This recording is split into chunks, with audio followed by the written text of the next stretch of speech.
आप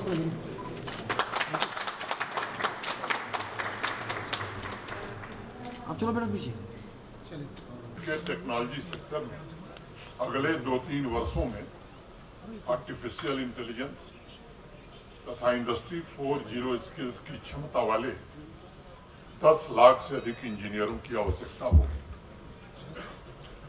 उस news report में इस बात का भी जिक्र किया गया है कि टेक्नोलॉजी सेक्टर में अभी जो वर्कफोर्स काम कर रही है उसमें से 50% इंजीनियर्स को artificial intelligence, big data analytics और साइबर सिक्योरिटी के क्षेत्र में री स्किलिंग की आवश्यकता हो।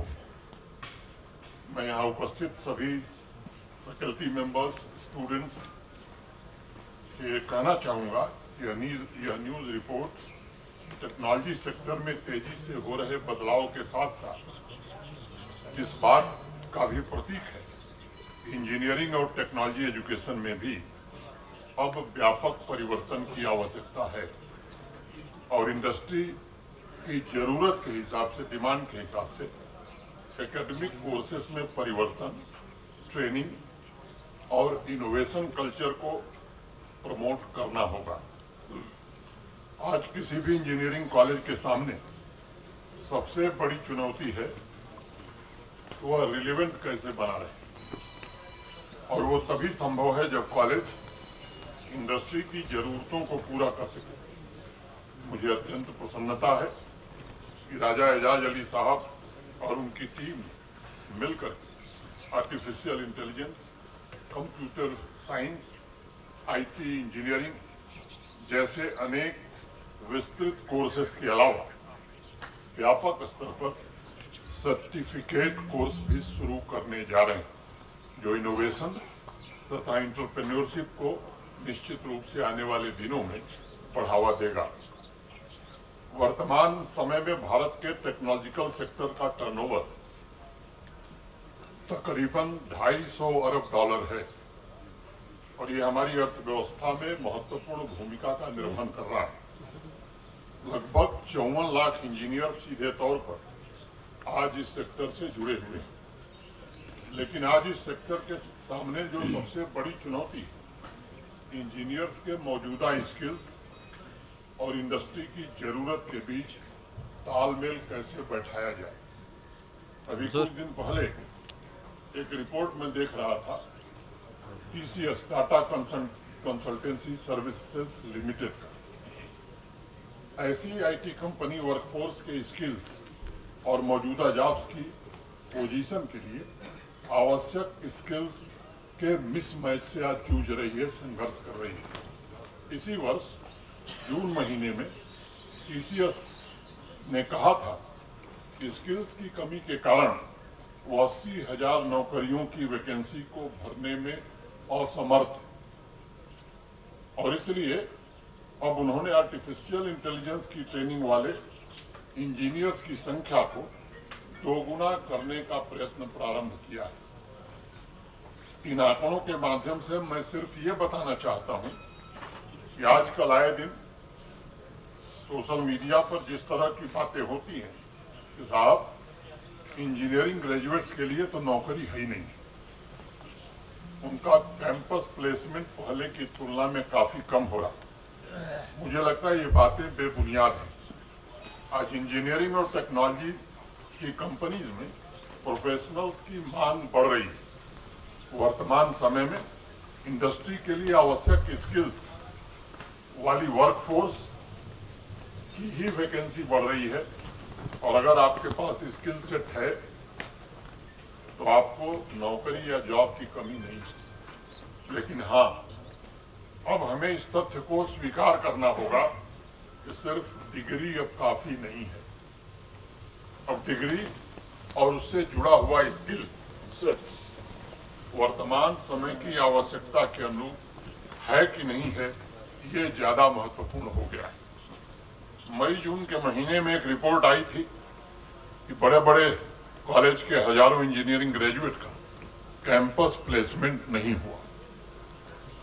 एक दूसरी रिपोर्ट उसी समय आई कि भारत की सबसे बड़ी इंजीनियरिंग और infrastructure development company Larsen and Toubro limited की आईटी और आईटी इनेबल्ड सर्विसेज विंग में 20,000 इंजीनियरों की कमी है। ये दोनों विरोधाभास, कॉन्ट्राडिक्शन, इंडस्ट्री की आवश्यकता और मौजूदा स्किल्स के गैप की वजह से हो रहा है। पिछले वर्ष दिसंबर में बॉस्टन कंसल्टिंग ग्रुप की एक रिपोर्ट आई थी, जिसके मुताबिक अमेरिका में भी प्रतिवर्ष 4 लाख नए इंजीनियर्स की आवश्यकता होगी, लेकिन टैलेंट्स की डिमांड और सप्लाई गैप की वजह से हर वर्ष 3 में से 1 इंजीनियर की पोजीशन खाली रह रही है। इन सभी आंकड़ों से एक बात स्पष्ट हो जा रही है कि इंजीनियरिंग एवं टेक्नोलॉजी सेक्टर में टैलेंट्स के डिमांड और सप्लाई के बीच गैप निश्चित रूप से बढ़ रहा है। मैंने नेस्कॉम की एक रिपोर्ट देखी यहां आने के पहले।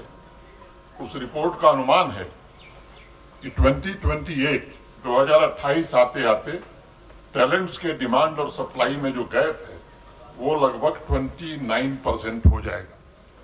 और इसलिए मैं समझता हूं कि Kashmir college of engineering and technology के सामने एक बहुत बड़ी अपॉर्चुनिटी है, बहुत बड़ा अवसर है कि वह सिर्फ जम्मू कश्मीर नहीं बल्कि देश की प्रतिष्ठित कंपनीज के लिए टैलेंट पूल तैयार करे और आईटी के बेस्ट इंस्टीट्यूशंस के बीच आने वाले समय में अपनी जगह बनावे। मित्रों, यह सच है कि आज सिर्फ इनोवेशन महत्वपूर्ण नहीं रह गया है, बल्कि इनोवेशन का कमर्शियलाइजेशन और उसकी गति ये ज्यादा महत्वपूर्ण हो गई। आर्टिफिशियल इंटेलिजेंस और बिग डेटा एनालिटिक्स की टेक्नोलॉजी से संबंधित इनोवेशन में पिछले वर्ष की पहली छमाही की तुलना में इस वर्ष जो ग्रोथ है वो 25% ज्यादा है। इसके साथ ही साथ नए टेक्नोलॉजी के आईपी प्रोटेक्शन के लिए किए जा रहे एप्लीकेशन में भी भारी मात्रा में वृद्धि हुई है, जो इस बात को दर्शाती है कि कंपनीज अब आईईसी मॉडल पर विशेष रूप से ध्यान दे रही हैं। आईईसी माने innovation, evolution and commercialisation. Ministry of commerce and industry ने इस वर्ष मार्च में एक आंकड़ा जारी किया था, जिसके मुताबिक हर 6 मिनट में एक नई टेक्नोलॉजी के आईपी प्रोटेक्शन के लिए एप्लीकेशन फाइल हो रही। पिछले वर्ष प्रतिदिन एवरेज 250 पेटेंट जारी किए गए हैं और लगभग 28,000 नए इंजीनियरिंग डिजाइन ये भी रजिस्टर हुए हैं। मैं मानता हूं कि इनोवेशन की इस गति से स्टार्टअप्स के इकोसिस्टम को मजबूत आधार मिल रहा है और आज देश के 625 जिले में कोई न कोई नया स्टार्टअप युवा चला रहे हैं, जिसमें सबसे बड़ी संख्या इनोवेशन आधारित स्टार्टअप्स ही हैं। आज अमेरिका और चीन के बाद इनोवेशन और स्टार्टअप्स के मामले में भारत विश्व में तीसरे स्थान पर है और इसलिए मुझे लगता है कि इंजीनियरिंग कॉलेज तथा इंडस्ट्री के बीच पहले से ज्यादा कोलैबोरेशन, सहयोग, मैं कहूं कि क्लोज कोलैबोरेशन की आवश्यकता है, ताकि टैलेंट्स के डिमांड और सप्लाई गैप को प्रभावी तरीके से कम किया जा सके। इंडस्ट्री के सामने आने वाली भविष्य की चुनौतियों का समाधान भी कॉलेज दें, ये वक्त की जरूरत है। मैं इंजीनियरिंग और टेक्नोलॉजी एजुकेशन से संबंधित एक और महत्वपूर्ण बिंदु पर आप सभी का ध्यान आकर्षित करना चाहूंगा। अभी कल ही मैं all India council for technical education 22-23 के आंकड़े देख रहा था। उसके मुताबिक इंजीनियरिंग और टेक्नोलॉजी में लगभग 30 लाख नए स्टूडेंट्स का इनरोलमेंट हुआ था। 21-22 में कैंपस प्लेसमेंट लगभग 8.5 लाख हुआ।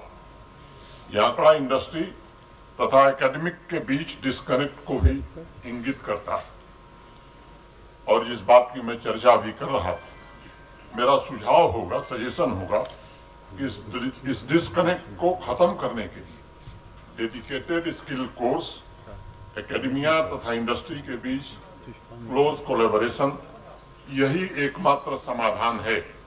मुझे प्रसन्नता है कि Kashmir college of engineering and technology ने इस कोलैबोरेशन को ध्यान में रखते हुए अपने कोर्सेज को डिजाइन किया है।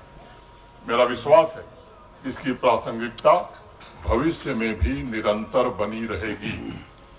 हमें इस बात को भी ध्यान में रखने की आवश्यकता है कि एनईपी नेशनल एजुकेशन पॉलिसी 2020 के रूप में इस देश को एक ऐसा इंस्ट्रूमेंट मिला है जो स्टूडेंट्स तथा टीचर्स दोनों को इनोवेशन और इन्वेंशन के लिए प्रेरित करता है। जम्मू कश्मीर में प्राइवेट सेक्टर का एक महत्वपूर्ण ये संस्थान बना है, इसके लिए मैं बधाई देता हूं। आप सभी पर यह जिम्मेदारी है कि नेशनल एजुकेशन पॉलिसी के रिकमेंडेशंस के अनुरूप स्टूडेंट्स को नए इन्वेंशन के लिए ज्यादा से ज्यादा प्रेरित किया जाए। आप सब जानते हैं लंबे समय के इंतजार के पश्चात जम्मू कश्मीर में इंडस्ट्रियलाइजेशन एक क्रांति आई। जो नई इंडस्ट्रियल स्कीम भारत सरकार ने बनाई उसके कारण ढेर सारे प्रस्ताव जम्मू कश्मीर इंडस्ट्री डिपार्टमेंट को प्राप्त हुए हैं। उसमें से काफी हद तक चीजें जमीन पर अब उतर गई हैं और कोशिश हो रही है। हमारे सेक्रेटरी इंडस्ट्री यहां बैठे हैं, 1 लाख करोड़ रुपए से ज्यादा के इन्वेस्टमेंट के प्रपोजल आज इंडस्ट्री डिपार्टमेंट के पास हैं। मोटे तौर पर 20-25 हजार करोड़ के काम आज जमीन पर चल रहे हैं। बाकी जो प्रस्ताव आए हैं उन्हें कैसे हकीकत में बदला जाए इसकी पुरजोर कोशिश हो रही है।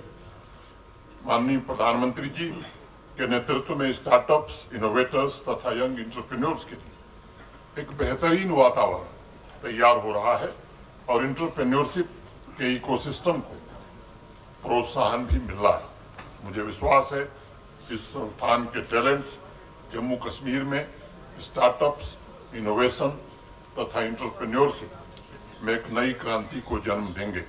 मैं एक बार पुनः Kashmir college of engineering and technology की टीम, राजा एजाज साहब और जिन लोगों ने भी इसको मूर्त रूप देने में अपना सहयोग दिया है उन सबको मैं बहुत बहुत बधाई और हृदय से धन्यवाद देता हूं।